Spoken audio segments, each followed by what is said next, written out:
तर मित्रांनो नमस्कार. सावळ्याची जणू सावली या मालिकेच्या आजच्या म्हणजे 26 मेच्या एपिसोडमध्ये आपण काय काय घडणार आहे ते आज जाणून घेणार आहोत. इकडे मात्र आता काय होतं, सावलीला एक व्यक्ती आतमध्ये बोलवायला जातो. तो म्हणू लागतो की तुम्हाला ना भेटायला कुणीतरी आलं आहे. आणि मी त्यांना त्यांचं नाव पण विचारलं, पण त्यांनी मला तसं सांगितलं नाही. त्यांनी फक्त मला एवढंच सांगितलं की प्लीज त्यांना आतमधून बाहेर आवाज द्या.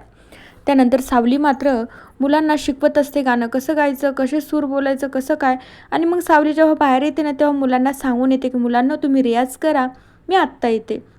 सावली विचारात पडते, नाव नाही सांगितलं, मग बाहेर कोण आला असेल. सावली बाहेर जाऊन बघती तर तिला ना त्रिलोत्तमा दिसते. त्रिलोत्तमा दिसल्यावर सावलीला एकदम धक्का बसतो. यांना तर मी हाकलवून लावलं होतं, ह्या परत कशासाठी आल्या असतील. त्रिलोत्तमाचं एकच म्हणणं असतं की मला ना तुझ्या आश्रमाच्या जागेहून काहीच गरज नाही, पण तू माझ्या सारंगच्या आयुष्यात परत एकदा यायचं नाही.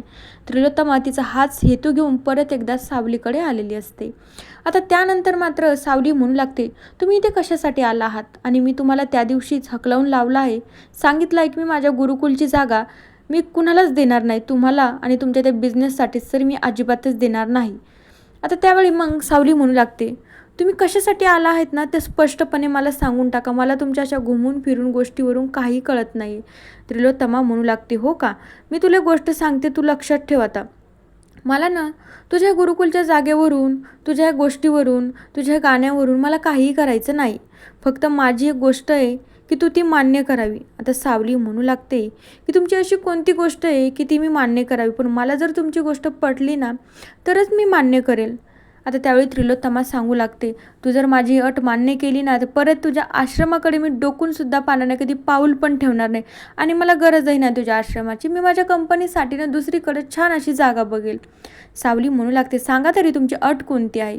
मला जर तुमची अट मान्य जर झाली ना, ती माझ्या याच्यात बसण्यासारखी असली ना तर मी नक्कीच मान्य करेल, फक्त तुम्हीच सांगा.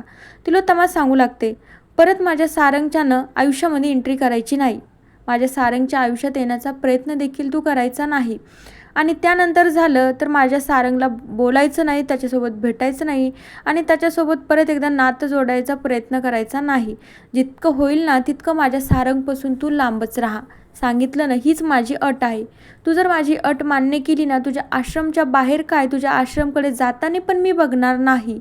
सावलीला जेव्हा त्रिलोत्तमा सांगते की माझ्या सारंगच्या आयुष्यात परत तू यायचं नाही, त्याच्याकडे बघायचं नाही, त्याला बोलायचं नाही, त्याच्या साईडला आजूबाजूला फिरकायचं सुद्धा नाही, सावलीला आश्चर्य वाटतं. सावली म्हणू लागते की सारंग सराचं माझ्यावर आणि माझं त्यांच्यावर किती प्रेम आहे. त्रिलोत्तमा मॅमला कसं सांगायचं, पण आता 8 वर्ष झाले आम्ही वेगळं राहतो. आता तर सगळ्या माझ्या आठवणी गेल्या होत्या, पण आता ह्या असं बोलतात ना तर माझ्या आठवणी जाग्या झाल्यासारखं मला वाटतं. सावली एका मिनिटासाठी तिथेच थांबते. तिच्या मनातून भरून येतं, डोळ्यामध्ये पाणी येतं. तेवढ्या वेळात जगन्नाथजी बाहेर येतात.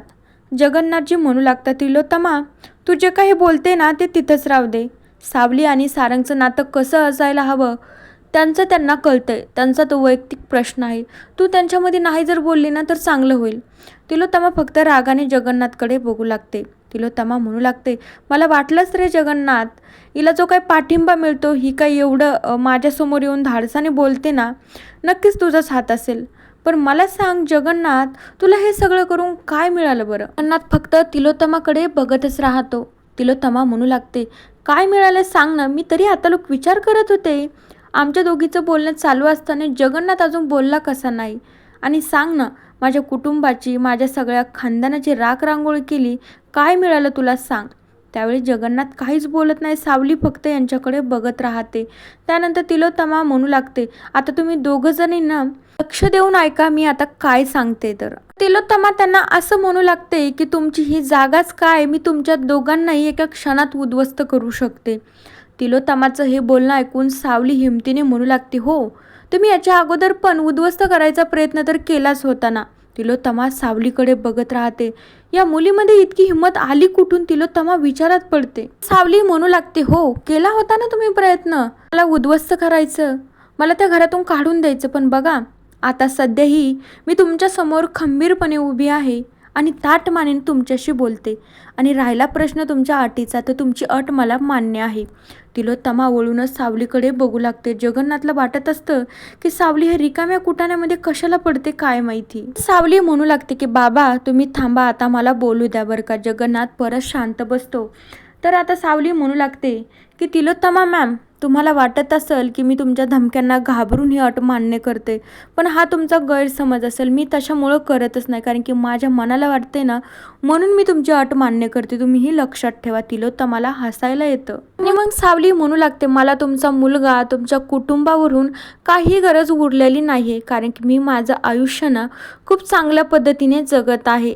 मला ना तुमच्या कुटुंबामध्ये किंवा तुमच्या मुलामध्ये मला आता इंटरेस्ट देखील राहिलेला नाही. त्यावेळी आता तिलोत्तमा खूप आनंदाने म्हणू लागते, ग्रेट, वा, तू तर खूपच हुशार झाली आहेस ग. त्यानंतर मग आता तिलोत्तमा परत एकदा सांगू लागते, आता मी तुला परत एकदा सांगते, तू अट तर मान्य केली आहे. माझ्या मुलाच्या आयुष्यात येण्याचा प्रयत्न तू अजिबात करायचा नाही. जर तू असं केलं ना तर गाठ माझ्याशी राहील. जगन्नाथ म्हणू लागतो, तिलोत्तमा तू काय बोलते, तुझं तुला कळतंय का.